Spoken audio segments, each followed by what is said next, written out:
Hello students, good morning. Today our topic is disability etiquettes.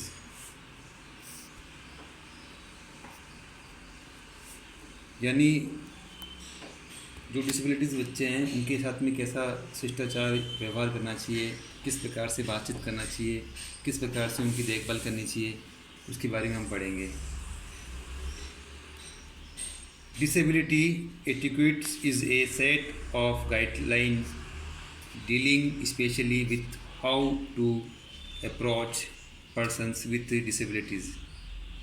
Before knowing about disabilities etiquettes, it is essential to understand certain basic things such as if someone has a disability, don't assume he/she need help.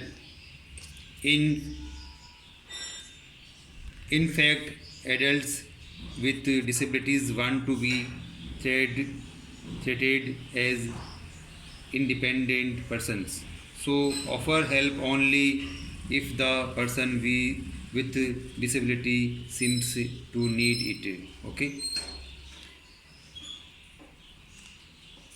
Disability बच्चों के साथ में किस प्रकार से व्यवहार करना है वो बताया गया इसमें कि जो बच्चा डिसेबिलिटीज़ हो रखा है वो अगर अपनी हेल्प मांगता है किसी तो तभी हेल्प करनी चाहिए और उनको अपने नाम से नहीं बोलना चाहिए. उनको मतलब किसी भी वो जैसे वो सुनता नहीं है या उसको देखता नहीं है तो उस नाम से या उस डिसेबिलिटीज़ के नाम से नहीं बोलना चाहिए. उसको अपने जो प्रॉपर नाम जो है उसी से उसको बुलाना चाहिए. सबसे पहले ये होना चाहिए. जनरल डिसेबिलिटीज़ एक्टिविटीज़ जो है मतलब किस प्रकार से क्या करना चाहिए, क्या नहीं करना चाहिए, कैसे मतलब उनके साथ में व्यवहार करना चाहिए, सारा है. फर्स्ट है जनरल जो डिसेबिलिटीज़ एक्टिविटीज़ है. First, always put the person first, say person with disabilities rather than disabled person. Always avoid to outdated words like handicapped, retarded, physically challenged, or differently abled. For example, refer to person who are blind rather than blind person. तो ये इस प्रकार से मतलब गया कि जो बच्चा चल नहीं सकता है, हैंडीकैप्ड है, तो उसको हैंडीकैप्ड से नाम से नहीं बोलना चाहिए. किसी बच्चे में कोई भी फिजिकली जो डिसेबिलिटीज़ हैं उसको उस नाम से नहीं बोलना चाहिए. तो सबसे पहले जो ये है उसको अपने जो है प्रॉपर जो नाम है उसी से उसको बुलाना चाहिए. Second, in case of introduction to person with disabilities it approach to shake hand. यानी जो जिस पर्सन डिसेबिलिटी बच्चे से हम बात करना चाहते हैं उसका इंट्रोडक्शन दे रहे हैं तो उससे सीधा हाथ मिलाना सही है. यार मतलब उस कंडीशन का अकॉर्डिंग उसको करना चाहिए, डायरेक्ट उसको हाथ नहीं मिलाना चाहिए. When you meet a person with visual impairment always identify yourself and other who may be with you.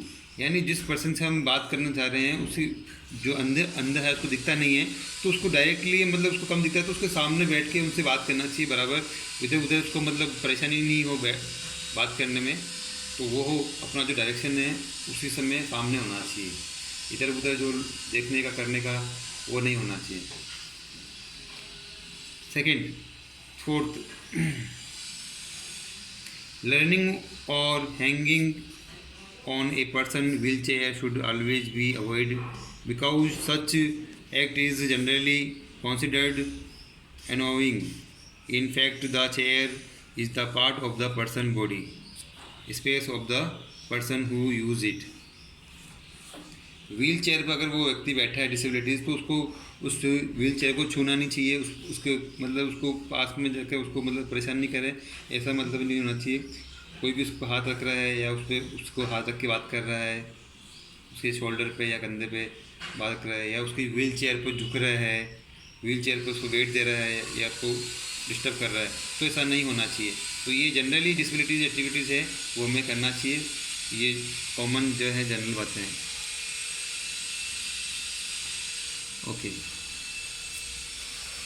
और उसकी बातों को always listen carefully as well as essentially when you are having conversations with a person who has difficulty in speak. कभी भी उसकी बातों को सही ढंग से सुन के उसकी जवाब ढंग से उसको देना चाहिए और पास में बैठ के उससे टॉक करना चाहिए, कन्वर्स करना चाहिए। ओके, डायरेक्टली बात करनी चाहिए। हाँ, you should look directly at the person and speak clearly. सामने उसकी आंखों में देख के उससे बात करनी चाहिए, साफ सुथरे में बात करनी चाहिए और लंबी लंबी बातें नहीं करनी चाहिए। शॉर्ट सेंटेंस में अच्छे से ढंग से शिष्टाचार से बात करनी चाहिए। ये हैं काफ़ी जो हैं ये बातें हैं जनरली, वो ध्यान रख कर डिसेबिलिटीज़ एक्टिविटीज़ का अंदर मतलब इसको बताया गया है। Next, advantage of physical activities for children with special need. ये अभी 30% जो कोर्स है डिलीट हुआ है या उसको CBSE ने कम किया है, उसके अंदर इसको भी कम किया है, लेकिन हम इसके बारे में पढ़ना ज़रूरी है, हमको नॉलेज लेना ज़रूरी है। ओके, तो क्या क्या एडवांटेज हैं ऑफ फिजिकल एक्टिविटीज चिल्ड्रन के लिए, स्पेशल नीड के लिए क्या करना चाहिए। सबसे physical activities can be improve significant benefits of the children with special need. Following are the advantage benefit of physical activity for children with special needs. First, physical improvement. Physical improvement करना चाहिए, उनको exercise करनी चाहिए। Development करने के लिए उनको jump कराना, एक्सरसाइज कराना, जिससे उसकी देखो हम इसमें पढ़ लेते हैं। इसमें generally these childrens have substantial problem with motor skills in hopping, jumping etcetera. Involvement in physical activities can help these individuals to develop fundamental motor and physical fitness skills. These activities improve the level of the well-being and physical health. Physical activities enhance the hand-eye coordinations, flexibility, strength, endurance, and even cardiovascular efficiency. These activities help children with disabilities to fight back against problems such as obesity and other lifestyle disease. Okay, तो ये जो है physical active improvement देना ज़रूरी है, एक ध्यान देना ज़रूरी है फिजिकल के ऊपर, जिससे वो इससे बचा जा सकता है एक बच्चा। मेंटल इम्प्रूवमेंट भी बहुत ज़्यादा आवश्यकता है। इस चीज़ में मेंटल जो है एक्सरसाइज भी होना ज़रूरी है। Physical activities are not only good for children body, but these are beneficial for their mind too. In fact, physical activity improve generally mood and wellness of children with special need. Next, self-esteem का भी इसमें improvement होना चाहिए। Fourth है reduce the level of anxiety, stress and depression.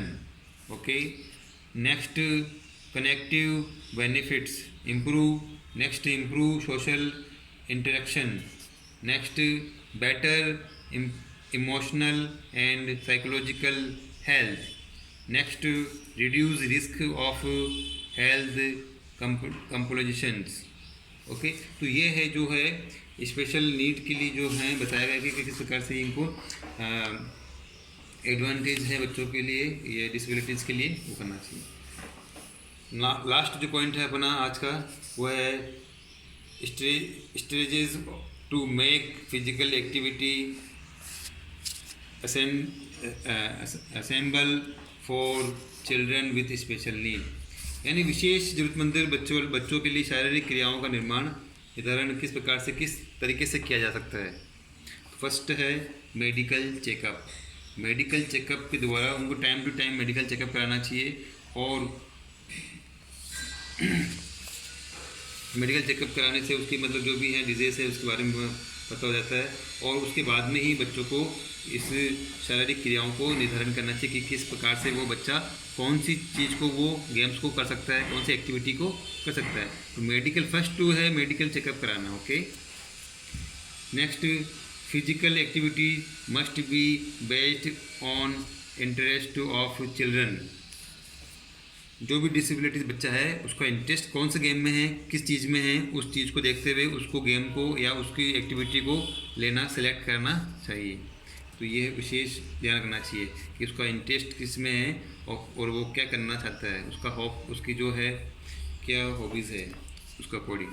Next, equipment related of physical activity should be according to the need of the children. जिस बच्चों को जिस प्रकार की आवश्यकता हैं उस प्रकार की एक्टिविटी के लिए, तो वैसे ही इक्विपमेंट उसके पास में अवेलेबल होने चाहिए, उनको कराना चाहिए, जिससे स्पेशल नीड वाले बच्चों को कोई भी प्रॉब्लम नहीं आए, कोई भी एक्टिविटी के अंदर वो आसानी से तरीके से वो उस एक्टिविटी को कर सके। तो ये इक्विपमेंट का बहुत ज़्यादा ध्यान होना चाहिए। Next, specific environment should be provide.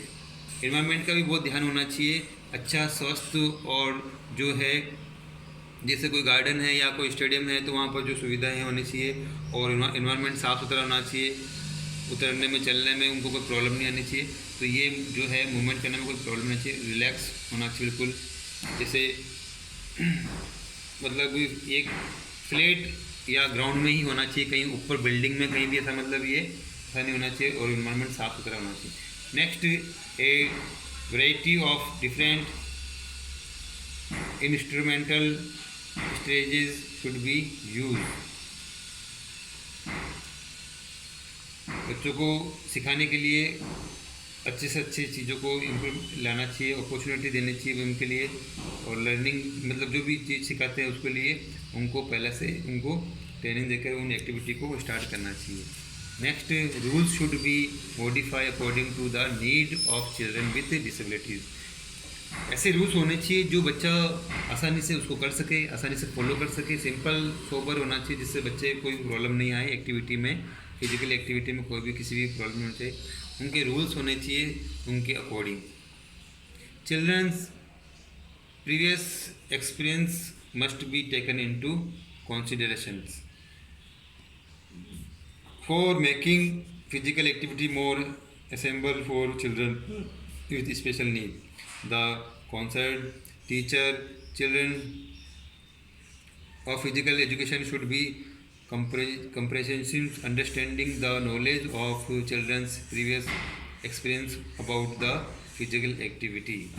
In conclusions, it can be said that the above mentioned stages are significant to make physical activity assemble for children special need.